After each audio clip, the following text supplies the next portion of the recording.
सबसे पहले अभय दुबे जी, क्योंकि हम प्रेजेंट पे बात करें, जरा पास्ट पर मैं कुछ चीजें समझ लेना चाहती हूँ।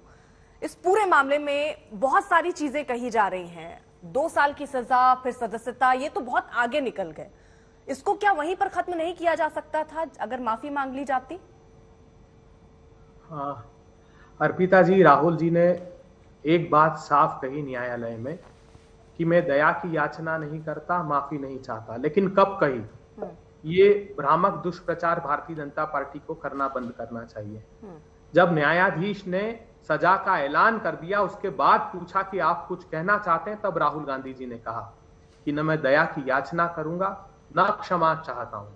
किस बात की क्षमा मांग ले? हिंदुस्तान के अंतिम पंक्ति में खड़े हुए लोगों के संसाधनों को लूटकर अगर नीरव मोदी, मेहुल चोकसी, विजय माल्या, संदेशरा बंधु, ऋषि अग्रवाल भारतीय जनता पार्टी की सत्ता की सरपरस्ती में भाग जाएं और उस पर राहुल गांधी जी अपनी आवाज मुखरता से उठाएं, उस बात के लिए माफी मांग ले। किस बात के लिए सदन में राहुल गांधी जी कहें कि 38 शेल कंपनियों से स्टॉक मैनिपुलेशन करके हजारों करोड़ रुपए का घोटाला हिंदुस्तान में किया है, जिसकी जेपीसी की जांच के लिए भी तैयार भारत की सरकार। ठीक है अभय जी, ये बहुत वाजिब चीजें हैं, जो मुद्दे हैं वो तो विपक्ष उठाएगा और वो आपको अधिकार है, उस अधिकार से तो आपको कोई नहीं रोक रहा है।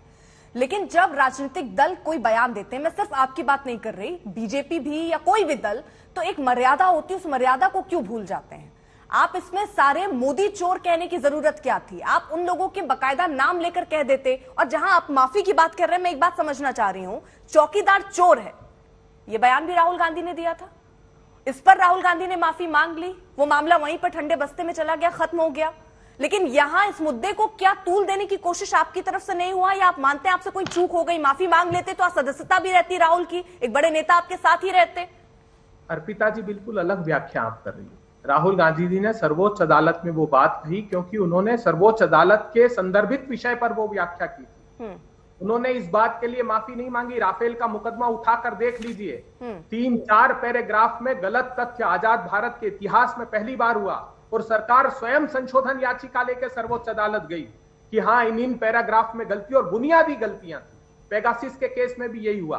सर्वोच्च अदालत ने कहा कि सरकार ने अपेक्षित सहयोग नहीं किया, 5 फोन में ट्रेसेस मिले, इन्फेक्शन मिला है, लेकिन हम नहीं कह सकते क्योंकि सरकार ने सहयोग नहीं किया।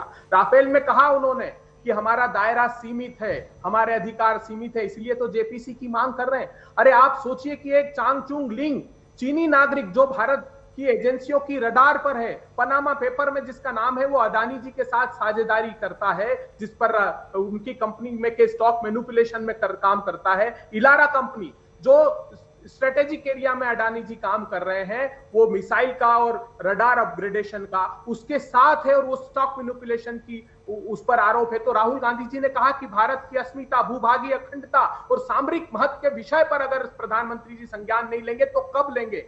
अगर वो कहते हैं कि 2016 से डीआरआई का केस पेंडिंग है, ओवर इनवॉइसिंग करके इंडोनेशिया से कोल मंगाने का अपराध दर्ज है, तो 19 से 23 तक अभी तक कोई कार्रवाई क्यों नहीं होती? 6 एयरपोर्ट अगर अडानी जी को रेगुलेटरी अथॉरिटी, जो एयरपोर्ट अथॉरिटी का एक्ट है 2008, उसको वायलेट करके, मिनिस्ट्री ऑफ इकोनॉमिक अफेयर्स की नाराजगी को दरकिनार करके, नीति आयोग के ऑब्जेक्शन को दरकिनार करके 6 एयरपोर्ट अगर एक को दे दिया। उन्होंने कहा था कि हाई इंटेंसिव कैपिटल इन्वेस्टमेंट है, एक आदमी को 6 एयरपोर्ट नहीं दिए जाने चाहिए, फिर भी अगर दे दिए जाते हैं, उस पर राहुल गांधी जी सवाल खड़ा करते हैं। किस प्रकार एनसीएलटी में रेडियस स्टेटस स्टेट नाम की कंपनी 90% का हेयर कट करके दी जा रही है लोगों को, उस पर राहुल गांधी जी सवाल खड़ा करते हैं। हर्ष गोयनका जी का ट्वीट देख लीजिए, पीएमओ को टैग करके उन्होंने ट्वीट किया। तो ये बात प्रासंगिक सवाल खड़े करेंगे। जो अंतिम पंक्ति में खड़े हुए लोग हैं, उनका पैसा अगर 10-10, 11-11 लाख करोड़ रुपए का घोटाला हुआ, तो प्रतिपक्ष को दायित्व भी इस बात का देश की जनता ने दिया है कि आप सत्ता का मार प्रशस्त करिए। मगर सत्ता क्या करती है? राहुल गांधी जी को गद्दार साबित करने की कोशिश करती है। राहुल गांधी जी को मीर जाफर कहा जाता है। सिर्फ उनका दोष इतना है कि वो सरकार को कह रहे हैं कि ये मुखौटा उतारिए और जनता के हितों के लिए काम कीजिए, संसाधनों की लूट करने वालों को प्रश्रय मत दीजिए। ठीक है अभय जी, राहुल गांधी इस प्रक्रिया से लेकिन कोई आपत्ति नहीं, जो हुआ वो सब नियम के तहत ही हुआ ना, उसमें कहीं कोई दिक्कत तो नहीं है ना? किसमें? जो प्रक्रिया हुई, सदस्यता जाना, कोर्ट में ये फैसला आना, वो जो भी प्रक्रियाएं थी उसमें कहीं गलती नहीं है। और दूसरा, राहुल गांधी को कोई दुख नहीं है कि उन्होंने ऐसा बयान दिया। ये दो चीजों पे मैं स्पष्टीकरण चाहती हूँ। मेरी गंभीर आपत्ति इस पर है। हम सर उसकी ऊपर की अदालत में ये बात रखेंगे अर्पिता जी। प्रक्रिया में क्या झोल लगा आपको? मैं एक 10 सेकंड सिर्फ दे दीजिएगा। जी।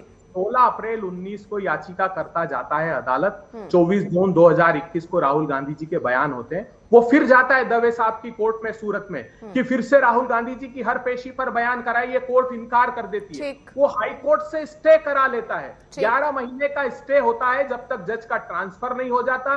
उसके बाद 27 फरवरी 2023 को वो स्टे वेकेट होता है, झूठ बोलकर कि नए एविडेंस आ गए, जबकि कोई नए एविडेंस नहीं थे। और 23 मार्च को ये फैसला अदालत सुना देती है। इस बात को हम ऊपर की अदालत में रखेंगे प्रामाणिक रूप से। सीआरपीसी का 202 ये कंपल्शन है अदालत का कि अगर जुरिडिक्शन के बाहर अपराध कारित हुआ है तो वो उसमें एक इंक्वायरी कॉल करेगी। हमारे वकीलों ने कहा कि आपने इंक्वायरी तक कॉल नहीं की। 27 फरवरी 2023 को पहली बार मुकदमा सुन रहे हैं, लेकिन उसके बावजूद 23 मार्च 2023 को यह फैसला दे दिया, जिस दिन राजगुरु भगत सिंह की शहादत। सारी चीजें आपने बहुत पॉइंट वाइज बताई। एक चीज शायद आप भूल गए, हाईकोर्ट की तरफ से ये बात कही गई थी मजिस्ट्रेट कोर्ट को जितनी जल्दी हो फैसला सुनाया जाए। अब कोर्ट के कहने पर अगर मजिस्ट्रेट कोर्ट फैसला सुनाती है तो आप इसको ये क्यों कहते हैं कि त्वरित प्रक्रिया में इन्होंने फैसला सुना दिया, फटाफट फैसला सुना दिया? प्राची जी, हमने अर्पिता नाम है मेरा। माफ कीजिएगा, वेरी सॉरी, मेरे पास स्क्रीन नहीं है इसलिए मैं देख पा रहा हूँ। अर्पिता जी क्षमा कीजिएगा, आप एक मूर्धन्य पत्रकार हैं, बहुत से शो आपके साथ किए हैं। मैं ये बात बताऊं अर्पिता जी कि अदालत के सामने ये बात रखी गई कि आपने सीआरपीसी 202 और ये जज फैसले में लिखा है उन्होंने, और नए एविडेंस प्रोड्यूस हुए। ये बात कहां थी बताइए? 11 महीने का जो स्टे था, एक नया एविडेंस उसमें नहीं आया। तो ये तो ऊपर की अदालत में हम बात रखेंगे, जो अपने तथ्य रखने हैं वो रखेंगे, हमको न्याय मिलेगा, हम अपेक्षा करते हैं। लेकिन आज इसलिए सिर्फ कि राहुल गांधी जी को एक सदस्यता जाने की प्रक्रिया सर, क्योंकि इसमें ये जो आपने बताया ना तुरंत फैसला आ गया, तो उसमें ये बताना जरूरी था कि हाईकोर्ट के कहने पर ही ये मजिस्ट्रेट कोर्ट ने फैसला दिया। पहली चीज ये क्लियर हुई। मुझे दूसरी चीज बताइए, ये सदस्यता जाने की बात को लेकर क्या समस्या है? सदस्यता जाने की बात अवैधानिक है। ये झूठ परोसा जा रहा है कि स्वतः ही, सुन लीजिए, स्वतः ही सदस्यता समाप्त हो जाती है, ये झूठ परोसा जा रहा है। अच्छा। भारत के संविधान का आर्टिकल 103 वो ये कहता है, मैं पढ़कर सुनाता हूं, सदस्यों की निरर्हता अर्थात डिस्क्वालिफिकेशन संबंधित प्रश्न उठता है तो वह राष्ट्रपति के विनिश्चय के लिए भेजा जाएगा। राष्ट्रपति जी कंसल्टेशन करते हैं इलेक्शन कमीशन ऑफ इंडिया से। यह प्रक्रिया क्यों नहीं अपनाई गई? अच्छा। भारत के संविधान से कोई ऊपर नहीं है, अदालत ऊपर नहीं है, संसद ऊपर नहीं है। सर ये पता है आपको representation of people's act section 8C पता है सर? ये हाँ जी पता है, पढ़ा है मैंने। इसमें क्या है सर? जिसकी निंदा राहुल गांधी ने की थी, अध्यादेश को लेकर नाराजगी जताई थी और कहा था इसको फेंक देना चाहिए। अगर उस समय पास हो जाता तो राहुल गांधी शायद आज उनकी सदस्यता नहीं जाती। इसको मुझे ये आपने पढ़ा होगा तो बताइए जरा इसमें क्या है सर?